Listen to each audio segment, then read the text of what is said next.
As I was able to hold a deck of cards, my grandma wanted to teach me how to play cards. We played War and Go Fish, and she also taught us blackjack, which wasn't in the repertoire of most of my 6-year-old friends. And we would play with her, and it was so fun. She had the chips and everything, and she would say, the more you bet, the more you win.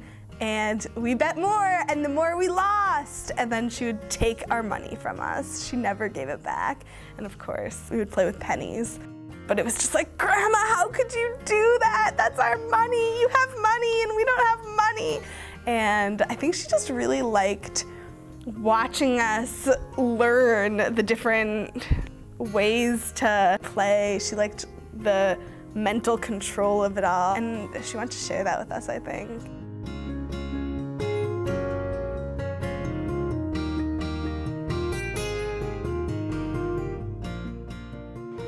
I think something kind of special about my grandma was that it only took once for you to remember her. You know, you met her, you didn't necessarily like her, you might have liked her, but you never forgot her, not even after meeting her just once. Salz sind Herbstzitlose. They are poisonous, thus should not be fed to your friends, only to people you don't like. Helen Mackler would love to have some of them. The first time I knew about Monique was Clyde came and he said, can I store my things in your basement? So I said, oh, sure, no problem. So he said, well, I need to call my family. So he's in the doorway. They're telling each other dirty jokes. And he's saying bad things to his mother that would have had me sent to my room for years. I wouldn't have survived if I said things like, F you, Monique. And I could hear her laughing, and then she was obviously saying it to him, and I'm going, I got all teary-eyed because I thought, I wish I had a friendly relationship with my parents.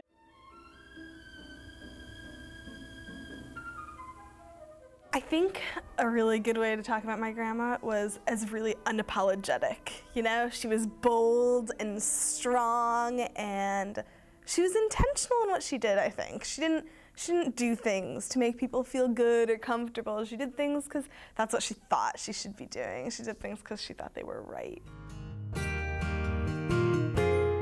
She loved horseback riding. She loved being outside and hiking and skinny dipping and swimming in lakes where you weren't allowed to.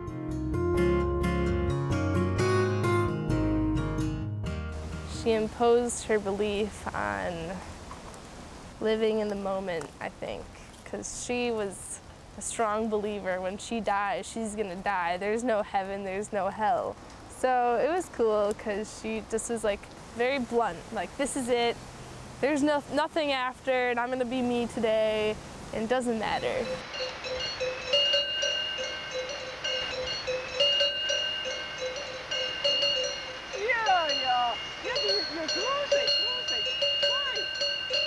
You know, if you take a bath once in a while, he wouldn't like doing that. The tongue is like sandpaper.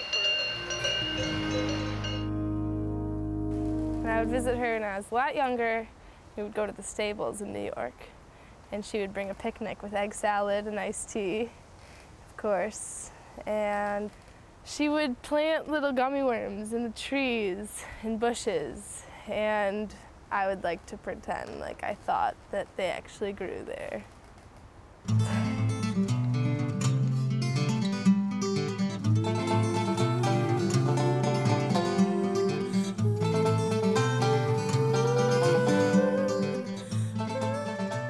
When she got sick, it was really hard because it was just ironic how debilitating it was, because like everything she liked to do was active and she was so sharp, and her disease just kind of wiped all of that out, and she hated that so much. And I remember her telling me when I was a little kid that if she ever was on a hospital bed, she wanted me to pull the plug. She hated being like that, and I think that she was ready to die when she did. It was just hard because I miss her.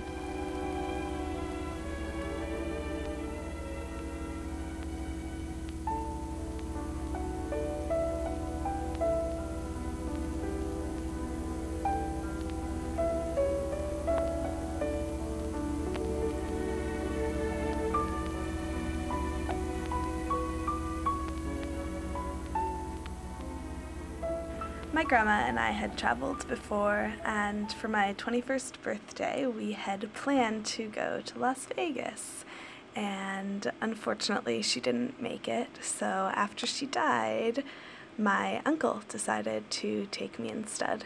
And so when I turned 21, we went to Las Vegas, me, my uncle, my mom, and my aunt, and my friend from here. Spirit Airlines is pleased to welcome you here to Las Vegas McCarran Airport. Ilana's birthday. Happy birthday, Ilana. Cheers, Ilana.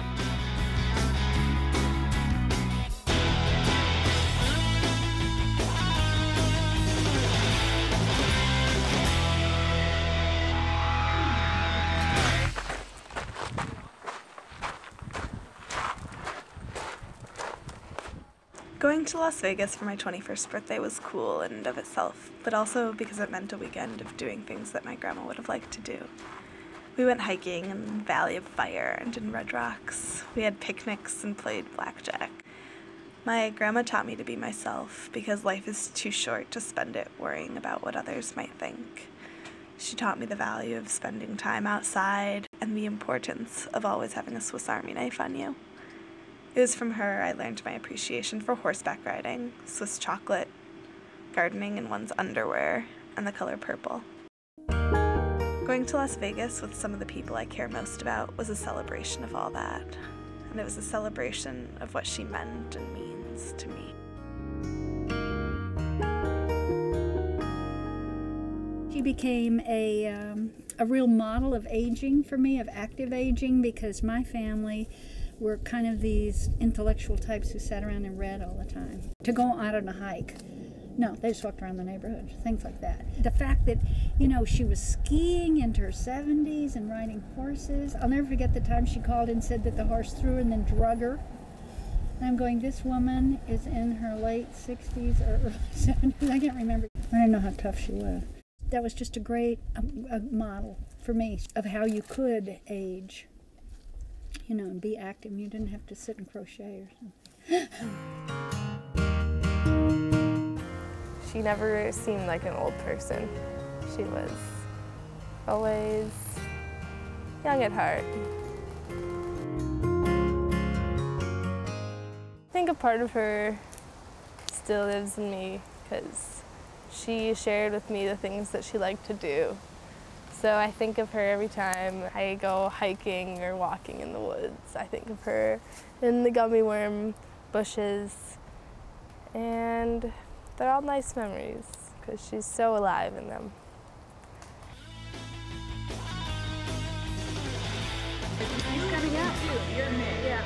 And it's Mom's birthday. Yeah. Mom's birthday! Now I want to say, here's to your grandmother, Monique.